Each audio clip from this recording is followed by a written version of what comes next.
ये श्रृंखला सर्व आत्माओं के पिता परमात्मा शिव के द्वारा उच्चारित महावाक्यों के संकलन पर आधारित है। ओम शांति। गॉडलीवुड स्टूडियो द्वारा प्रस्तुत अमूल्य रत्न में आप सभी का हार्दिक स्वागत है। कहते हैं संपूर्ण संसार स्मृति और विस्मृति का एक खेल है। याद है तो सब कुछ है और याद नहीं तो सब कुछ होते हुए भी जैसे कुछ नहीं है। हमारी वृत्ति, हमारी कृति, हमारी दृष्टि, हमारी सर्व परिस्थितियों पर नियंत्रण पाने का मूल आधार हमारी स्मृति ही है। और इसीलिए भक्ति में भी कहते हैं कि सिमर सिमर सुख पाओ, कलह कलेश मिटे सब तन के, जीवन मुक्ति पद पाओ। स्मृति के इस अचूक अस्त्र को विभिन्न परिस्थितियों में हम कैसे यूज करें, आज हम ईश्वरीय महावाक्यों द्वारा जानेंगे। और इन महावाक्यों के स्पष्टीकरण के लिए हमेशा की तरह हमारे मध्य हैं प्रजापिता ब्रह्मा कुमारीज ईश्वरीय विश्वविद्यालय के वरिष्ठ राजयोगी शिक्षक आदरणीय राजू भाई साहब। भाई साहब, आपका आज के एपिसोड में बहुत बहुत स्वागत है। ओम शांति। भाई साहब, आज हम बात करेंगे 5 दिसंबर 78 के महावाक्यों पर। इसका टॉपिक है मरजीवा जन्म का निजी संस्कार, पहली स्मृति और पहला बोल। भाई साहब, परमात्मा हमसे कहते हैं कि हर बच्चे की विशेषता या हर सितारे की चमक, हर रूह की रंगत, रूहानियत की ईश्वरीय झलक जितना बाप जानते हैं उतना बच्चे स्वयं भी कब भूल जाते हैं। बस अब ये जो झलक और फलक है इसको थोड़ा और विस्तार से समझाइए। परमात्मा तो हम सब बच्चों के हर बात को रीड करते हैं, जानते हैं, क्योंकि वो नॉलेजफुल है। और जब हम बच्चों को देखते हैं तो हमारे हाव भाव से, हमारे चलन चेहरे से उनको पता चल जाता है कि बच्चों में कहाँ तक रूहानियत आई है, कहाँ तक उनके जीवन में रुहाब रहता है, नशा रहता है। तो परमात्मा जानी जाननहार होने के नाते और नॉलेजफुल होने के नाते हमको जितना जानते हैं उतना कई बार हम बच्चे अपने आप को नहीं जान पाते जी। तो परमात्मा हम सबको ये स्मृति दिला रहे हैं कि बच्चे, तो आप कौन हैं, आपके पुरुषार्थ के अनुसार आपकी क्या स्थिति है, बनी है, उस पर परमात्मा का ध्यान है। अगर बच्चों की स्थिति ऊंची है तो भी परमात्मा जानते हैं और अगर नीची है तो भी जानते हैं। लेकिन परमात्मा जितना जानते हैं, कई बार आत्माएं अपने आप को इतना नहीं जान पाती। इसलिए परमात्मा हम सबका ध्यान खिंचवा रहे हैं कि परमात्मा आप बच्चों को बहुत ऊंची नज़र से देखते हैं। रूहानियत क्या है, कितनी रूहानियत है, कितनी महान आत्माएं हैं, परमात्मा उस नज़र से देख करके हम सबसे बात करते हैं। बिल्कुल। दुनिया में भी लोग कहते हैं कि अक्सर बच्चों को उनके माँ बाप ज्यादा जानते हैं, वो खुद अपने को इतना नहीं जानते। जी। वैसा परमात्मा कहते हैं कि सर्व विघ्नों से, सर्व प्रकार की परिस्थितियों से या तमोगुणी प्रकृति की आपदाओं से सेकंड में विजयी बनने के लिए सिर्फ एक बात निश्चय और नशे में रहे। वह कौन सी? जो बार बार जानते भी हो, संकल्प तक स्मृति में रहते हो, लेकिन संस्कार रूप में नहीं रहते हो। सोचते भी हो, समझते भी हो, सुनते भी हो, फिर भी कभी कभी भूल जाते हो। वह क्या? बहुत पुरानी बात है, वहा रे मैं। यह सुनते खुश भी होते हो, फिर भी भूल जाते हो। इस मरजीवा जीवन के जन्म के संस्कार वहा रे मैं ही है। बस अब वहा रे मैं, इसको थोड़ा और विस्तार से जब बताएं। परमात्मा ने यज्ञ की स्थापना की तो सभी बच्चों को एक नशा था अपने जीवन को देख करके कि परमात्मा ने हमें चुना है। वाह रे मैं कितनी महान आत्मा हूँ जिस पर भगवान की नज़र पड़ी। तो वो जो नशा था शुरू का और निश्चय था, उसको ही परमात्मा स्मृति दिला रहे हैं कि बच्चे, जैसे शुरू में पहले नशा था और उसके कारण कोई भी विघ्न आए, कैसी भी परिस्थितियाँ आई, उनको आप लोगों ने सहज पार कर लिया, विजयी बन गए। ऐसे ही वर्तमान समय अगर ये नशा स्थायी रूप में रहे, निश्चय रहे कि मैं किसका बच्चा हूँ, जो 1000 भुजाओं वाला स्वयं भगवान, उसका मैं बच्चा हूँ और मैं कितनी श्रेष्ठ और महान आत्मा हूँ। सतयुग त्रेता के अंदर जो सर्वगुणों से संपन्न आत्मा, आदि में इतनी महान आत्माएं, वो आत्माएं मैं हूँ। अगर ये स्मृति आ जाती है तो वाह रे मैं का नशा, चाहे किसी भी प्रकार का विघ्न हो, परिस्थिति हो, प्रकृति का तमोगुण रूप हो, सब में विजयी बना देता है। क्योंकि हम सब जानते हैं कि हम कल्प के विजयी हैं। तो परमात्मा ने जो ये स्मृतियाँ दिलाई हैं, इन स्मृतियों को हमें रिवाइज करना है। सिर्फ ऐसे नहीं स्मृति में है, लेकिन उसको रिवाइज करेंगे तो उस नशे में हम रह सकते हैं। बिल्कुल। और इसलिए परमात्मा कहते हैं कि तो अपने जन्म के निजी संस्कार, जन्म की पहली स्मृति, जन्म का पहला बोल, मैं श्रेष्ठ ब्राह्मण आत्मा हूँ, इसको भी भूल जाते हैं। भूलने का खेल अच्छा लगता है। आधा कल्प भूलने के खेल में खेला, अब भी यही खेल अच्छा लगता है क्या? ब्राह्मण अर्थात स्मृति स्वरूप, ब्राह्मण अर्थात समर्थी स्वरूप। बस अब ये जो भूलने का खेल है, इससे क्या तात्पर्य है? परमात्मा ने हम बच्चों को जब मर्जीवा जीवन दिया, जन्म मिला हमें, हम शूद्रपन से निकल करके ब्राह्मण बने, तो ये परमात्मा ने पहली स्मृति दिलाई कि आप कौन हो। आप एक बहुत श्रेष्ठ महान आत्मा, ब्राह्मण आत्मा हो, पवित्र आत्मा हो, शुद्ध आत्मा हो। तो ये जो सम्मान दिया, पहली पहली स्मृति दिलाई, ये स्मृति बार बार याद करें, उसमें हम मग्न रहें। परमात्मा कहता है कई जन्मों के संस्कार हैं विस्मृति के। अपने आप को ही भूले हुए थे हम, मैं आत्मा हूँ यही भूल गया। तो द्वापर युग से जब देहमान शुरू हुआ तब हम अपने आप को भूल गए, विस्मृत हो गए कि मैं कौन हूँ। परमात्मा ने जब स्मृति दिलाई, उसके बाद भी अगर कोई बच्चे भूलते हैं, तब परमात्मा कह रहे हैं कि आधा कल्प से ही तो भूलने के संस्कार थे, अपने आप को पहचाना ही नहीं। अभी परमात्मा ने आप बच्चों को पहचान दी है कि आप एक आत्मा हैं, और वो आत्मा है जो सबसे श्रेष्ठ है, महान है, पवित्र है, और ब्रह्मा मुख की संतान, ब्राह्मण कुलभूषण है। ये स्मृति रिवाइज करो, बार बार स्मृति में लाओ, इसको भूलो नहीं।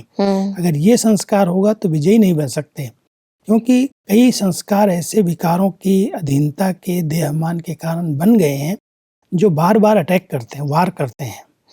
उन संस्कारों पर विजय प्राप्त करने के लिए बहुत ऊंचे सम्मान की जरूरत है। जब हम बहुत ऊंचे सम्मान में रहते हैं कि मैं विजयी आत्मा हूँ, मैं मास्टर सर्वशक्तिमान आत्मा हूँ, मैं सर्वश्रेष्ठ ब्राह्मण आत्मा हूँ, तो इस प्रकार के सम्मान स्मृति में आते ही जो कमजोरियां हैं, जो कमजोर संस्कार हैं, वो समाप्त हो जाते हैं। तो परमात्मा हम सबको कहते हैं स्मृति स्वरूप बनने से समर्थी आ जाएगी। इसलिए इसको बार बार रिवाइज करो, स्मृति में लाओ कि मैं हूँ कौन और मैं किसका बच्चा हूँ, तो आप विजयी बन जाएंगे। यानी अपने विभिन्न सम्मानों को हमें समय समय पर स्मृति में रखना है, रिवाइज करना है। सवेरे से रात तक के हर कर्म के अनुसार परमात्मा ने हमें स्मृतियाँ दिलाई हैं जी। अमृत वेले उठते हो तो कौन सा सामान लो, फिर स्टूडेंट लाइफ में कौन सा सामान लो, फिर कर्म क्षेत्र पर जाते हो उस समय कौन सा सामान लो। तो बहुत सारे सामान हमें समय पर समय स्मृति में दिलाए हैं। बिल्कुल कि अगर हमारा जैसे अमृत वेले का वहाँ खुलने का समय है, तो मैं परमात्मा का अवतरित हुआ बच्चा इस कर्म क्षेत्र पर श्रेष्ठ पाठ बजाने के लिए आया हूँ। शरीर में जैसे मैंने प्रवेश किया है, मैं एक अवतार हूँ जी। तो पहला सम्मान रहता है कि अवतार माना श्रेष्ठ कर्म के लिए, धर्म स्थापना के लिए मैं अवतरित हुआ हूँ। फिर हमारी स्टूडेंट लाइफ शुरू हुई तो मैं गॉडली स्टूडेंट हूँ, भगवान हमारे शिक्षक बन करके हमें इतनी ऊंची पढ़ाई पढ़ा रहे हैं जी। फिर हम कर्म क्षेत्र पर गए तो हम सम्मान लेते हैं कि हम एक कर्मयोगी आत्माएं हैं, कराने वाला परमात्मा हमारा पिता हमारे साथ है, हम कंबाइंड हैं। तो इस प्रकार हर समय के अनुसार हम अपने सम्मान स्मृति में लाएं और उस स्मृति के आधार से अगर हम कर्म क्षेत्र पर कर्म करेंगे तो हम सफल होंगे, विजयी बन जाएंगे। बिल्कुल। परमात्मा आगे हमें कहते हैं कि बाप ने वायदा कराया और आपने स्वीकार भी किया। स्वीकार करने के बाद फिर क्या करते हो? बाप ने कहा शूद्रपन के विकारी संस्कार छोड़ो, आत्मा के विकारी संस्कार रूपी चोला परिवर्तन किया और ईश्वरीय संस्कार का दिव्य चोला पहना। शूद्रपन की निशानियां अशुद्ध वृत्ति और दृष्टि परिवर्तन कर पवित्र दृष्टि और वृत्ति विशेष निशानियां धारण की। सर्वश्रेष्ठ ते श्रेष्ठ संबंध और संपत्ति के अधिकारी बने। यह भी अच्छी तरह से याद है, लेकिन फिर क्या करते? जो श्रेष्ठ आत्माएं होती हैं वह संकल्प से भी छोड़ी हुई अर्थात त्याग की हुई बात फिर से धारण नहीं करते हैं। बस अब इस जो ऊंची स्मृति है कि जो श्रेष्ठ आत्माएं हैं उनकी ये जो निशानी है, इसको थोड़ा और स्पष्ट करें। जिस दिन हम सब बच्चों को मर्जीवा जन्म मिला तो मर्जीवा जन्म से जैसे हमारा चोला परिवर्तन हुआ, जो हमारा शूद्रपन का, बॉडी कॉन्शियस का चोला था, शरीर था। जी। आत्मा का ज्ञान मिलते हुए हमने अनुभव किया कि मैं ये शरीर नहीं हूँ, मैं एक आत्मा हूँ, मैं एक लाइट हूँ, मैं एक लाइट के शरीर में हूँ। तो जब ये स्मृति परमात्मा ने दिलाई, चोला परिवर्तन हुआ, तो जो पुराने चोले के संस्कार थे, विकारी दृष्टि, विकारी वृत्ति, जिसको हम देखते हैं उसी रूप रंग को देखते हैं, देह पर ध्यान जाता है, तो परमात्मा कहता है जब तुमने चोला ही बदल दिया, शरीर ही बदल दिया, तो आपकी दृष्टि वृत्ति पवित्र हो गई, शुद्ध हो गई। जी। लेकिन क्या इस चोले को फिर से उतार के वही पहन लेते हो पुराना, जो दृष्टि वृत्ति चंचल हो जाती है, विकारी हो जाती है? इतनी श्रेष्ठ जीवन में जहाँ परमात्मा की पालना, पढ़ाई, इतना ऊंचा ज्ञान मिल रहा है, अगर उस ज्ञान को हम सुमिरन करते हैं, चिंतन में लाते हैं, तो हमारा जैसे विकारीपन का जो संस्कार है, विकारी आदतें हैं, उससे हम मर्जीवा बन जाते हैं, वो सब विस्मृति हो जाती है। जी।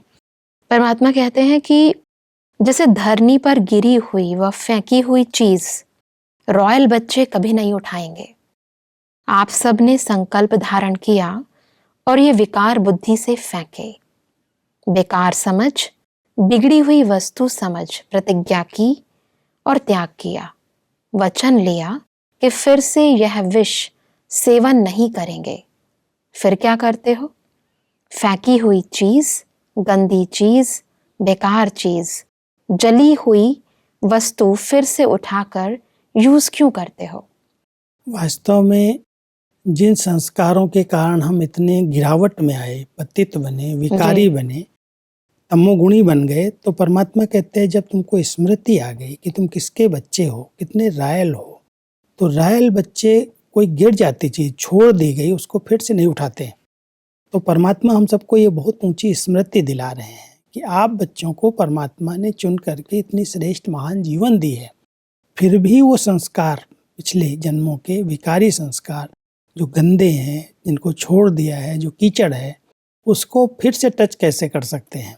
तो परमात्मा हम सबको अपने ब्राह्मण जीवन की स्मृति में रहने की प्रेरणा दे रहे हैं। जी। ये अगर स्मृति हमें रहती है कि हम कितनी महान आत्माएं हैं, देव आत्माएं हैं, और हमें अभी जो हमने छोड़ दिया, वैसे भी कहते हैं जो गिर गई चीज, जिसको छोड़ दिया, उसको फिर से देखना भी नहीं चाहिए। लेकिन वो फिर से बार बार अब संस्कार अगर इमर्ज हो रहे हैं, वही विकारी संकल्प विकल्प चलते हैं, फिर से विकारों की तरफ खींच होती है, माना यही स्मृति विस्मृत हो गई।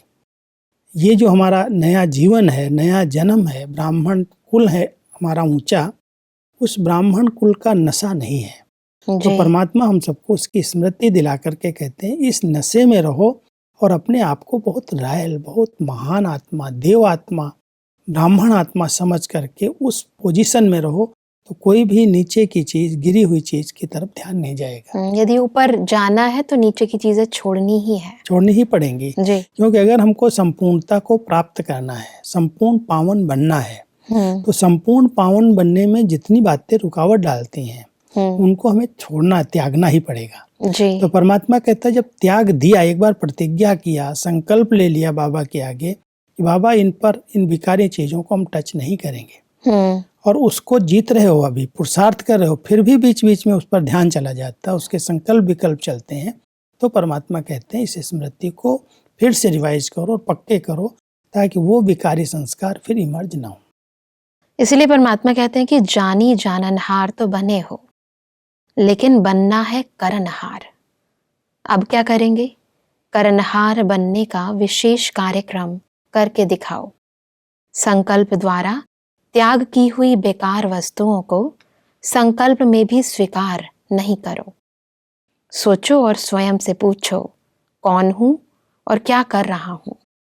वचन क्या दिया और कर्म क्या कर रहे हैं? वायदा क्या किया और निभा क्या रहे हैं? अपने समान श्रेष्ठ स्मृति, श्रेष्ठ जीवन के समर्थी स्वरूप बनो। कहना क्या और किया क्या, ऐसे वंडरफुल खेल अब बंद करो। श्रेष्ठ स्वरूप, श्रेष्ठ पाठधारी बन, श्रेष्ठता का खेल करो। कई बार हम लोग जानी जाननहार, माना हम सब जान तो गए हैं ये गलत है, ये नहीं करना चाहिए, लेकिन वो पिछले जो संस्कार हैं, उन संस्कारों के आधार से हम फिर कर लेते हैं। तो परमात्मा कहता है जैसे जानी जाननहार बन गए हो, ये स्मृति रहती है कि मैं परमात्मा का बच्चा हूँ, तो करणहार बन करके उसको प्रैक्टिकल स्वरूप में लाओ।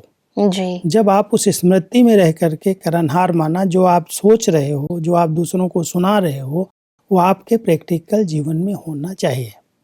तो अगर वो स्मृति रहती है कि जो हमें पता है उसको हमने जब छोड़ दिया, जो बुरी चीज़ है, बेकार चीज़ है, गंदी चीज़ है, जो हमें सतयुग और त्रेता के अंदर उस पर हमारी संपूर्ण विजय है और हमें वो बनना है, तो जो पिछले संस्कार बार बार इमर्ज होते हैं, बार बार उनकी स्मृतियाँ आती हैं, उसको अगर हम अपने ऊंचे सम्मान में रह करके, समर्थ स्वरूप में रह करके उस भाव से देखते हैं, तो जैसे लगता है तो बहुत छोटी चीज़ें हैं, उस पर ध्यान नहीं जाता है। तो परमात्मा हम सबको उन पर विजय प्राप्त करने की बहुत सुंदर विधि बता रहे हैं कि जैसे ऊंचाई पर अगर हम चले जाते हैं, ऊंचे स्थान पर चले जाते हैं, तो नीचे की चीज़ें बहुत छोटी छोटी लगती हैं। तो ऐसे ही अगर हमारी ऊंची स्थिति बनी है और उस स्मृति में हम रह रहे हैं, तो जो भी पिछले जन्म के संस्कार इमर्ज होते हैं उन पर हमारी जीत हो जाती है। उनको लगता है तो बहुत छोटे हैं जी, युद्ध भी समाप्त हो जाते हैं। बिल्कुल। जैसे परमात्मा कहते हैं कि यज्ञ का प्रसाद अंतिम आहुति होती है। यज्ञ की रचना साकार सृष्टि में साकार द्वारा हुई। ब्रह्मा ने अपना पाठ बजाकर ब्राह्मणों को यज्ञ की जिम्मेवारी तो दी, यज्ञ की विशेष प्रसादी बाप दादा लेंगे। कोई भी मिलने आते हैं तो उनको प्रसाद देते हो ना, बाप दादा भी प्रसादी ले जाएंगे। यह प्रसाद देना अर्थात विश्व परिवर्तन होना है। इस शिवरात्रि पर सेवा के साधन जिससे अन्य अनेक आत्माओं को परिचय मिले वह तो करेंगे ही, लेकिन ऐसा साथ साथ संकल्प करो कि परिचय के साथ बाप की झलक देखने या अनुभव करने का प्रसाद भी लेवें। दो बातें हैं। जी, एक, परमात्मा हम सबकी कमी कमजोरियों का प्रसाद, जैसे यज्ञ संपन्न होता है तो संपन्नता के बाद प्रसाद बढ़ता है। जी, तो परमात्मा कहते हैं जैसे स्थापना किया ब्रह्मा बाबा के द्वारा, यज्ञ की स्थापना हुई। जी, अब बाबा अव्यक्त होकर के बाप दादा के रूप में हम बच्चों की पालना कर रहे हैं। अब उनको ये प्रसाद चाहिए कि हर बच्चे अपनी अंतिम आहुति, बुराइयों की, कमी कमजोरियों की, जो पुराने संस्कार हैं उनकी दें, तो ये विश्व परिवर्तन का महान कार्य संपन्न हो। वो आहुति परमात्मा अपने बच्चों से मांग रहे हैं। ये आहुति माना पुरानी संस्कारों की, पुरानी कमी कमजोरियों की पूरी आहुति दे करके बाबा को दो और विश्व परिवर्तन का कार्य संपन्न हो। साथ साथ दूसरी बात परमात्मा कह रहे हैं कि जैसे शिवरात्रि आती है, जी, तो शिवरात्रि पर परमात्मा शिव का परिचय देने के लिए बहुत सारे कार्यक्रम रखे जाते हैं। बहुत से भाई बहनों को बुलाया जाता है कि परमात्मा का दिव्य अवतरण इस सृष्टि पर हो चुका है। जिसकी आराधना कर रहे थे, जिसके लिए जागरण कर रहे थे, वो परमात्मा इस सृष्टि पर आ चुके हैं। अब आ चुके हैं तो उनके परिचय को, उनको पहचानो, उनसे अपना अधिकार लो और किस चीज़ की कमी कमजोरियों की बलि चढ़ाओ। तो परमात्मा कहता है जब आपकी सभा में आपके पास कोई भी भाई बहनें आते हैं, कोई भी बाबा के बच्चे आते हैं, तो उनको कुछ न कुछ प्रसादी अर्थात परमात्मा की पहचान मिलनी चाहिए। जी, कोई भी खाली हाथ न जाए। तो जो भी सभा में आए, जिन तक आपका संदेश पहुँचे, उनको कुछ प्रसाद परमात्मा के अवतरण का, उसकी जानकारी का उन्हें प्राप्त होना चाहिए। जी। ऐसा परमात्मा कहते हैं कि ऐसा लक्ष्य रखो, वायुमंडल बनाओ, अपनी समर्थी के आधार पर असमर्थ आत्माओं को विशेष रहम के संकल्प की आकर्षण से प्राप्ति या अनुभूति का प्रसाद बांटो। साथ साथ अपने महावीरों का ऐसा विशेष ग्रुप बनाओ जो दृढ़ संकल्प द्वारा जाननहार और करनहार का साक्षात स्वरूप बन करके दिखाएं। पर सब जाननहार और करनहार का साक्षात स्वरूप, इस स्वरूप को थोड़ा और स्पष्ट करें। दो बातें यहाँ पर भी परमात्मा स्पष्ट कर रहे हैं। जी, जो आपके सभा में प्रोग्राम के अंदर आते हैं, जी, क्योंकि शिव जयंती पर सभी जगह पर बड़े बड़े कार्यक्रम रखे जाते हैं, तो परमात्मा कहते हैं बड़ी रहम की भावना से, बड़े अशांत हैं, दुखी हैं, बेचारे ढूंढ रहे हैं, वो आपके पास आ रहे हैं, तो उनको कुछ न कुछ प्रसादी, शांति की, सुख की अनुभूति होनी चाहिए। कि ऐसे स्थान पर आकर के परमात्मा के दरबार में, परमात्मा के कार्यक्रम में आकर के भी अगर कोई खाली हाथ चले जाए कुछ भी न ले जाए तो भी कहते परमात्मा है तो वो वंचित रह जाएगा। इसलिए अपनी ऐसी स्थिति हो, उनको कुछ न कुछ अच्छे अनुभव हों सभा में। इसलिए अभी कार्यक्रमों के बीच में विशेष करके योग के कार्यक्रम भी रखे जाते हैं जी। कुछ बहनें योग कराने के लिए बैठती हैं और उनकी सकाश, उनके शांति के प्रकंपन से जो दुखी शांत तनाव वाली आत्माएं आती हैं उनको बड़े अच्छे अच्छे अनुभव होते हैं। तो परमात्मा कह रहे हैं एक तरफ उनको कुछ न कुछ प्रसाद मिलना चाहिए क्योंकि बहुत दुख और अशांति बढ़ रही है, और दूसरी ओर जो आप बच्चे हैं, पुरुषार्थी महारथी बच्चे जिनको कहते हैं, उनके अंदर ये लक्ष्य रहे कि जो मैं जानता हूँ वो मेरे कर्म में हो, जाननहार के साथ मैं करनहार बनूं, दोनों बैलेंस हो। ऐसे नहीं हम जान तो सब रहे हैं, समझ रहे हैं, लेकिन कर नहीं पा रहे हैं। तो ऐसा ग्रुप तैयार हो जो जानते हैं, जो स्मृति स्वरूप हैं, वो समर्थ हो जाएं, माना उनके हर कर्म श्रेष्ठ हों। तो ऐसा ग्रुप तैयार हो तो साक्षात जब हम ऐसे बनेंगे तो आत्माओं को अपने आप अनुभव होने लगेंगे, कहना नहीं पड़ेगा। एक है हम लोग अभी तक वाणी द्वारा हम दूसरों को संदेश दे रहे हैं जी। उसका प्रभाव इतना नहीं पड़ता, कहते कहते तो सभी हैं। लेकिन जब हमारे प्रैक्टिकल स्वरूप में देखेंगे कितना ये आत्माएं शांत स्वरूप है, कितना सुख स्वरूप है, कितना संपन्न है, प्राप्तियों से भरपूर है, संतुष्ट है, तो हमें देख करके उनको प्रेरणा मिलेगी। तो परमात्मा कहता है ऐसा ग्रुप भी तैयार होना चाहिए जिसने अपनी प्रैक्टिकल जीवन ऐसी बनाई है जी। तो उनके चलन और चेहरे से आत्माओं को प्रभाव पड़ेगा और खींच करके आपके पास आएंगे। और इसलिए परमात्मा ने कहा कि जैसे कहावत है, धरत पर ये धर्म ना छोड़िए, ऐसी धारणा हो कुछ भी सरकमस्टांस आ जाए, माया के महावीर रूप सामने आ जाए, लेकिन धारणा न छूटे। जैसे शुरू में आपस में पुरुषार्थ के ग्रुप बनाए थे ना, डिवाइन यूनिटी भी बनाई, अभी कौन सी पार्टी बनाएंगे। इस शिवरात्रि पर पांडव और शक्तियां दोनों विशेष ग्रुप बनावें जो विघ्न विनाशक ग्रुप हो। यह प्रसाद बाप दादा ले जाएंगे। जब हमारी सेवाओं के कोई कार्यक्रम होते हैं, अगर कार्यक्रम करने वाले जो निमित्त हैं, भाई बहनें स्टेज तैयार कर रहे हैं, कार्यक्रम हो रहा है, अगर उनकी स्थिति नीचे ऊपर होती है, कोई कारण से वो डिस्टर्ब हो जाते हैं, उनकी खुशी गायब हो जाती है किसी भी कारण से, तो लोगों पर इसका प्रभाव नहीं पड़ता। इसलिए परमात्मा कहते पहले आपकी इतनी अच्छी ऊंची स्थिति हो, भले कुछ भी हो जाए, कोई मान दे, कोई अपमान करे, कोई नीचे ऊपर हो जाए, प्रतिज्ञा करो धरत पर ये धर्म न छोड़िए। ना जमीन पर भी आ जाए लेकिन हमारा धर्म, हमारी धारणाएं जो है वो छूटनी नहीं चाहिए, गुस्सा नहीं आना चाहिए, क्रोध में आकर के जोर से बोलना नहीं है। कई बार कार्यक्रम के अंदर थोड़ा भी नीचे ऊपर देखते हैं तो डिस्टर्ब हो जाते हैं, और अगर करने वाले, दूसरों को ज्ञान देने वाले डिस्टर्ब हो रहे हैं तो सामने वाली आत्माओं पर प्रभाव नहीं पड़ेगा। इसलिए परमात्मा यहाँ हमें प्रेरित कर रहे हैं कि आप बच्चे कोई भी कार्यक्रम करते हो तो पहले आपकी जो स्थिति है वो बहुत ऊंची होनी चाहिए, बहुत महान होनी चाहिए, तब उन पर प्रभाव पड़ेगा। बिल्कुल भाई साहब, आज हमने बहुत ही विस्तार से समझा कि कैसे जाननहार और करनहार बनकर हम ईश्वरीय सेवा में प्रगति कर सकते हैं। भाई साहब, इन महावाक्यों के स्पष्टीकरण के लिए आपका बहुत बहुत धन्यवाद। दर्शकों, आज के एपिसोड में परमात्मा ने कहा कि ब्राह्मण अर्थात स्मृति स्वरूप, ब्राह्मण अर्थात समर्थ स्वरूप, अतः हमें इस ब्राह्मण जीवन के विभिन्न स्वमानों को सदा स्मृति में रखना है। परमात्मा ने कहा कि हमें संकल्प में भी पुराने जन्म के विकारी संस्कारों को पुनः धारण नहीं करना है। परमात्मा ने कहा कि हमें ईश्वर का परिचय देने के साथ साथ हमें असमर्थ आत्माओं को समर्थ भी बनाना है और उन्हें परमात्मा का अनुभव कराना है।